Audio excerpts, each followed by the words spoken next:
Okay, everybody. Hi. Can I introduce John Boulding from the Vox Group? John's going to be talking about breaking language barriers, the AI revolution in multilingual guiding. Over to you, John. Thank you. Good afternoon, everyone. It's great to be here amongst so many colleagues who are passionate about driving innovation in museums and cultural heritage. And that's really what Vox is. Before I begin, I just want to tell you who Vox is. We're a group of companies that have three particular brands. We have Vox, which is B2B technology-led solutions for arts and culture, tourism and so on. We have Sycamore, which is a specialist in arts and culture, working with many very big institutions, particularly in France, but all over the world as well. And then we have Vox City, that is a B2B2C experience provider that works with OTAs and so on, packaging up venues with audio tours and so on to create consumer experiences. But we work with many major companies around the world, and for a quarter of a century our service and innovation has partnered with big institutions, St. Peter's Basilica in Rome, Chenonceau Castle, Palace of Versailles at one point, Mont Saint-Michel, Belfast Cathedral, Castle of Venaria, and many more, as well as big tour operators too. There are about 5,500 business partners around the world. In the UK, we have a lot of good business cases, really, that are worth knowing about. Some of them are big institutions, museums, and so on. Some of them might be smaller houses or country homes or whatever. On many of these, we work on a pay-as-you-go system, which is quite interesting, using radio devices, the same ones we've got on here today. We do that as a pay-as-you-go, so there's no upfront fee at all. You only pay when you use them. So that's sort of some of the things that we do. So lots of interesting things there. And in fact, it's really interesting to be here today and to see all the radios out there, because 3 years ago, when we first came to Museum and Heritage Show, I don't know if those of you who were here then will remember, we just had loudspeakers. There were no radio devices. And it was deafening. You couldn't hear yourself speak because of so much ambient noise. And that's when we approached Museum and Heritage and said, we'll supply the radios, let's get this together. And now, this year, we've got 3,000 radios out there being used for this particular exhibition. In the UK, we've got around 30,000 devices out doing the same thing that we're doing now, silent meters. Anyway, let's get back to the topic of conversation today, which is how AI is changing things in museums, culture, institutions, tourism as well. We face many unique challenges today. Visitors are increasingly global, they're multilingual, and are digitally savvy. And I think that's a big thing, because they're expecting a very different experience, a seamless, personalised interaction. And museums and cultural venues often struggle with that, because those expectations have to be met with limited resources and tighter budgets. That's the big thing, of course, today. We're also facing a very heightened monetary pressures out there from all quarters. And to attract and engage international visitors who don't necessarily speak English as their first language, it can be a challenge. So who are the visitors? Well, they're very diverse, different backgrounds. They're tech native today. COVID changed everything, of course, as we all understand. People were using phones, QR codes and so on right through that period. So their expectations have rapidly evolved. And traditional tools like printed translations or static audio guides and even multilingual interpreters are becoming increasingly inadequate. Printed guides, let's look at those for a moment. Printed guides lack flexibility and immediacy. Audio guides are very valuable, but they often fall short of visitor expectations for interactivity and freshness. Multilingual human guides are the top. I mean, that's really the experience that you'd love, and that's excellent, but in short supply. Lack of expertise on specific works or genres, or can be costly, too costly for institutions sometimes to have multiple multilingual guides waiting to be taking tours. So budgetary constraints play a very major part in that too. So we've got to find a smarter way to bridge these gaps effectively and economically. And the fact is, AI is here, and it's here now, and it's actually working. It's not just a future concept. It's transforming the way that we operate, particularly, of course, in visitor communication. That's very much there already. It's happening now in ticketing, and half the people in this hall are selling some sort of AI attribute to their products today. But there's been recent really big breakthroughs in AI-driven natural language processing, and it's led to real-time translation solutions that are more accurate, are scalable, and more cost-effective than ever before. And these innovations are evolving very rapidly. We're heavily involved in this, and we see this moment by moment. One day to another day is changing things. So multilingual speech-to-speech models are now capable of translating and delivering natural-sounding commentary across dozens of languages in real time. And the implications for culture and for tourism as well are profound. So Vox has one type. We have several types of things going on here. One of them is this, which is AI smartphone guiding, smartphone to smartphone.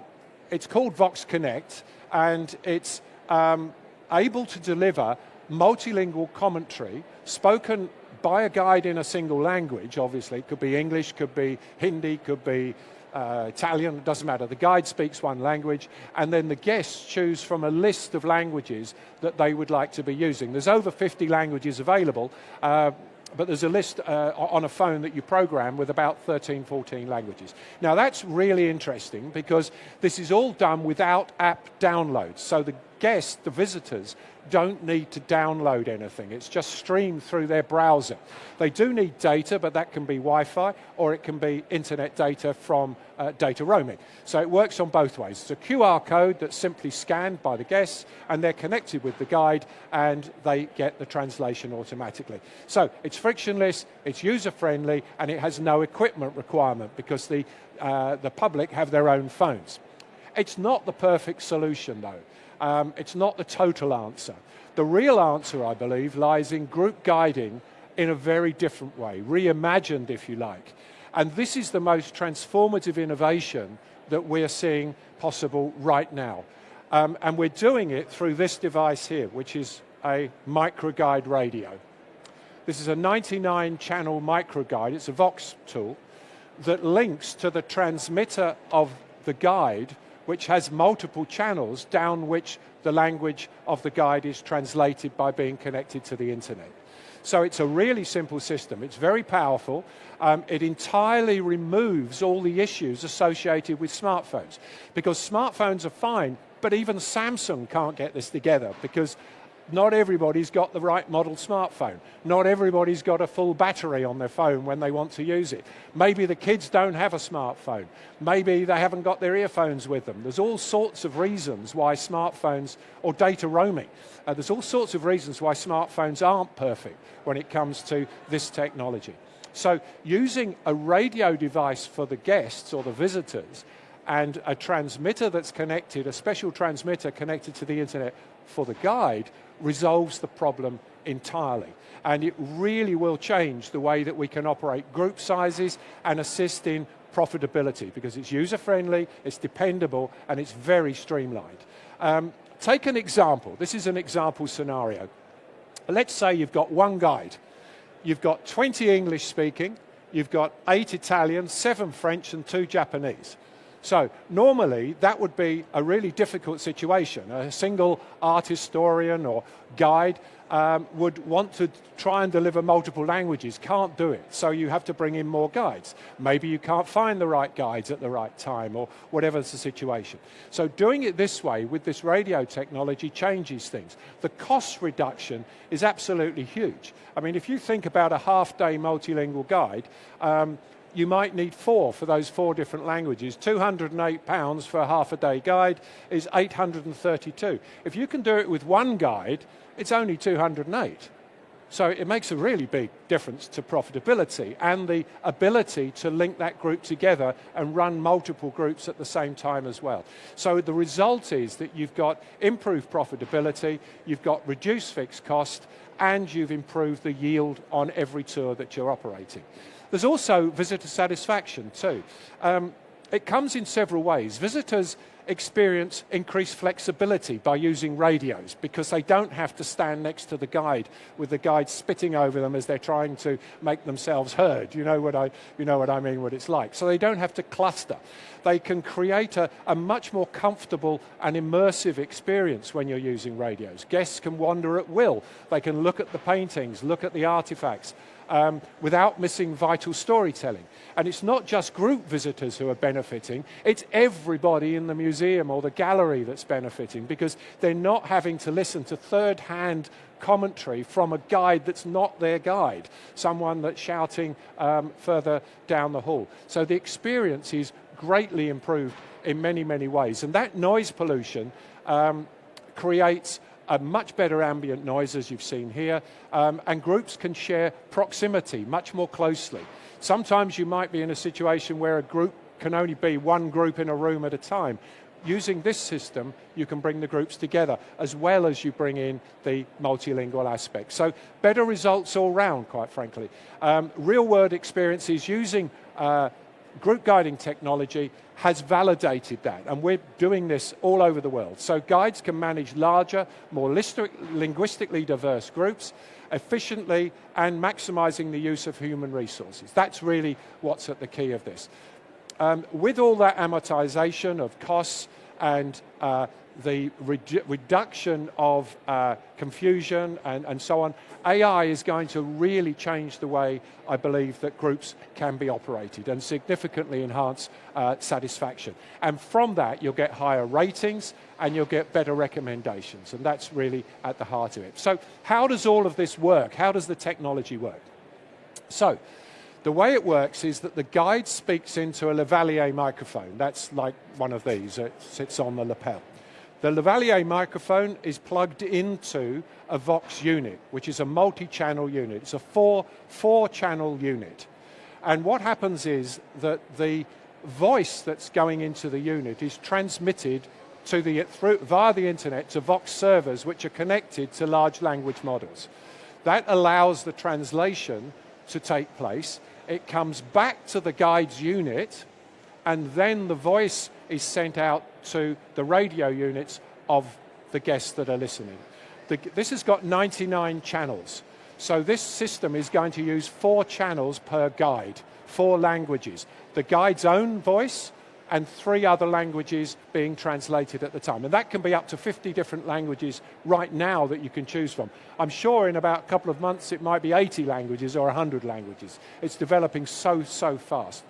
The guest chooses the language of the choice, the channel of the language choice that they wanted. So it might be English is channel 1, if it was German, German's channel 2, Russian channel 3, Chinese channel 4, let's say.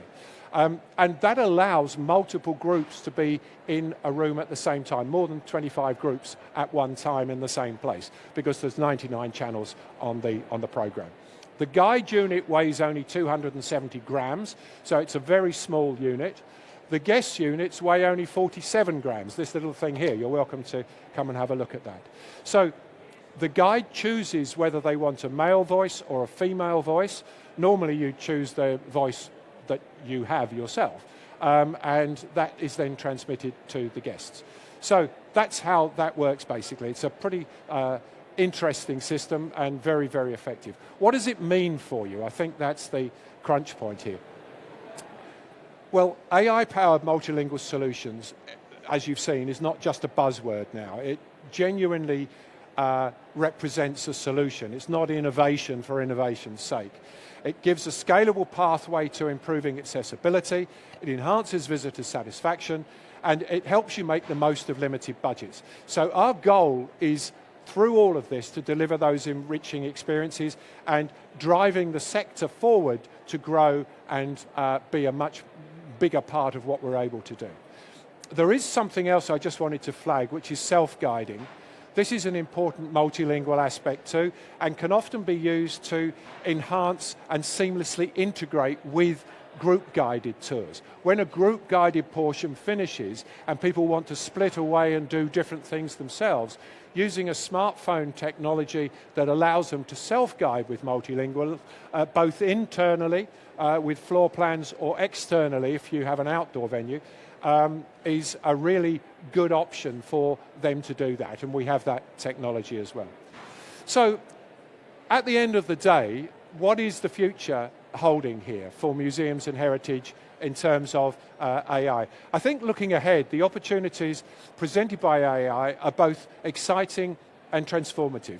I think we can imagine an era coming fairly soon where personalized experiences with AI will adapt content dynamically to each visitor's interests and to their behaviors.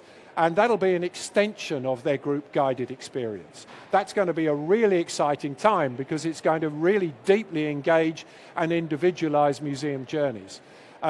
We also foresee a significant potential in combining AI with augmented and virtual reality too.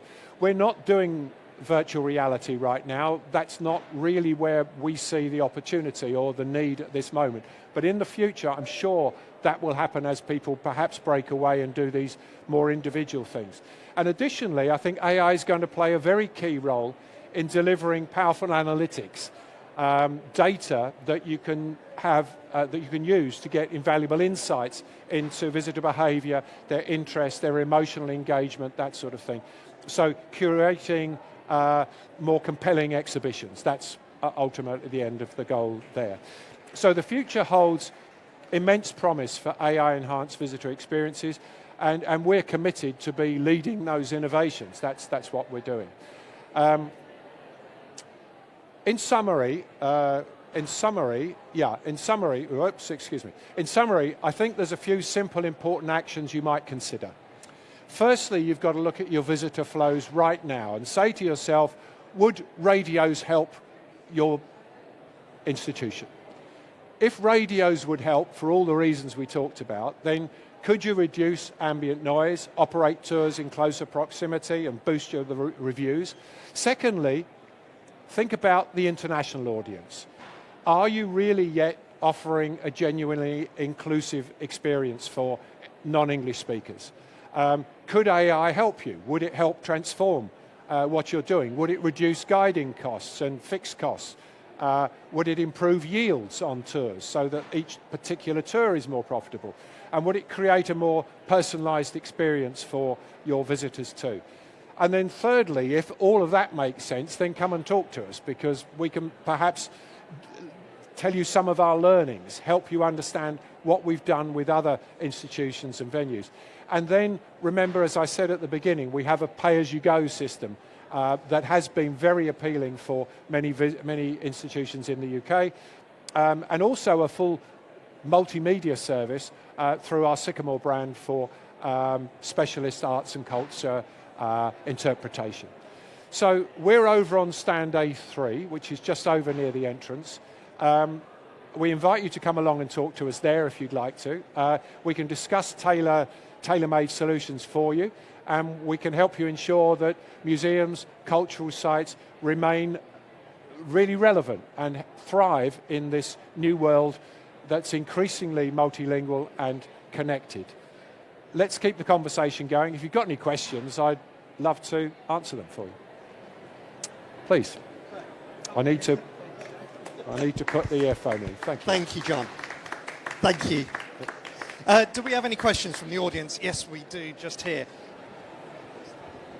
Hello, yes, I'm just wondering how far ahead you are, or whether you've thought about the capabilities of the technology to provide BSL translations or audio descriptive touring. Yes, so our smartphone technology already has transcripts along with the translated voice. So on your smartphone, you have a screen. I had it up there actually. There's a text screen, so you get the text translation there as well as the voice translation coming through on the phone. I think we have to be very engaged with that, and there's a lot of work to do. We're actually looking now at changing this slightly because we felt that people probably want to make a choice. Would they prefer to have a full phone screen of text translation rather than a small screen that you can resize, have larger, smaller, or whatever, and then voice quite separate. So you make a choice at the beginning. Do I have voice or do I have text? We'll probably go that route in the future. Yes. I've got two questions really. One, do you have any examples of the live translation?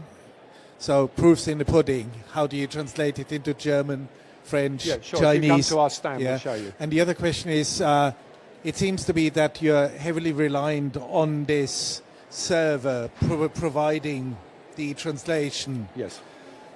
Working at a big visitor attraction, sometimes our internet goes down. What do you do now then? Yes. So it cannot work without a data connection. Sorry, if you couldn't hear me. It can't work without a data connection. You have to have a data connection, either Wi-Fi or 4G works perfectly fine, actually, because it's voice. You're not sending huge amount of video data or anything. Yes, you do need a data connection, but the way that we're working this is through the single guide device. So the guests don't need a data connection. They have a radio connection using the radio. So that the guide one can be much better controlled, because it's a very modern unit. It's designed for that purpose, for the exclusive purpose of transmitting voice. And because it's run by the guide of an institution, you know where the weakness points are for data. You can best judge and plan for the guide to be giving the commentary in the right places. The latency is about 2 seconds at the moment, which is very low, actually. It's very, very fast, and it's getting faster and faster. So it's almost imperceptible. But yeah, I mean, there is an issue, yes. If there were no data, you can't do it. We do have a different solution, which we use for cruise lines, a very different area, that has pre-recorded conversations, that is triggered by a guide or by an escort. Doesn't even have to be a guide, actually. An escort or a guide can trigger pre-recorded commentary using a smartphone that is, or a tablet that is connected via our transmitter, again to radios. So that is a solution that's fail-safe, but it's recorded. It's not the voice of the guide, naturally speaking, in that way. But thank you, it's a good question. Just going back to that, to the first of those questions, Yeah. are there any case studies that you can talk about of people doing the live translations? Yes, we can. I mean, we can show it to you at our stand, so please come along. Okay. There is a bad connection in here, but we'll show you. Yeah. It's all very new, by the way. Don't forget, this is this year we're talking now. This is all happening this year. I think the real rollout time will be 2026. We've got all our models live now. The rollout, though, I think properly commercially, is 2026. That's why we're promoting now. Hi. Yep. I was wondering if you, how would you actually monitor the quality of the output? Because obviously, you know, it is a very, very terminology-specific sector, and there are so many different ways to translate any word here in our industry, right? Sure. So I didn't go into so much detail. It's a very complex subject. When the guide first activates their unit, they put in the subject matter that they're about to be talking about, and they can do that freely in the device.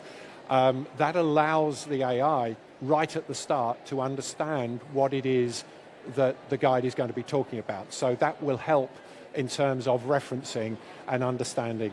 The second thing is the reason why there's 2 seconds latency. It would be much less if we didn't do this. Is that the system waits to hear a packet of conversation before it starts translating. So it interprets what's actually the relevance of the conversation, of that sentence. It then sends that off, and that gets translated. It comes back. In the meantime, the next sentence is going. So it's continuous. Once you've done one sentence, it's continuous. It's then a continuous, and then you've got that 2 seconds. But it's a great question, and that's I guess with a 2 second latency, how does that compare to a human translator? Yeah, well, that's right. It must be faster than a human translator. Yes, I think so. And not only that, if you have a bilingual guide, they have to first do it in one language and then repeat it in a second language. So that the latency then is like astonishingly bad. So, yes. Did you? I'm a human interpreter, so I can tell you that normally the latency would be of 5 to 10 seconds, because we really wait until we have the full sentence, you know, in order to produce the rest. And also there's some research involved, so we have usually a little computer, and we can also research to make sure that we are really spot on. So yeah, I want to this is say really something really important to you. This is very important. We don't see this as a replacement for No, guides. no. Absolutely not. This is in a situation where you haven't got a guide or you can't service it. Of You know, course. that's the thing. Nothing replaces a live guide. Honestly, people want a live guide experience. So this is the next best thing. I agree. Really. I think we can definitely, collaborate and use Yeah. technology to the best of its Yeah. abilities too. So no worries. Thank you. Thank you, thank you. Thank you. Anybody else? Oh, yes. Can you tell us how many receivers can be connected to one transmitter? Yeah, it's virtually unlimited. As you've seen here today, sometimes the theatres have got people backed up right out into the aisle, so 200, 300, it's no. Radio. I mean your radio system. Yes, the radio system. Yes, you can have hundreds on here, yes, because it's a radio. So it's virtually unlimited, as long as you're within a 150, 200 metre range. Anybody else? No? I think we're going to call it a day. So on that basis, I'd like to thank John. Thank you very much. Thank you, Paul. Thank you, everyone. Thank you very much.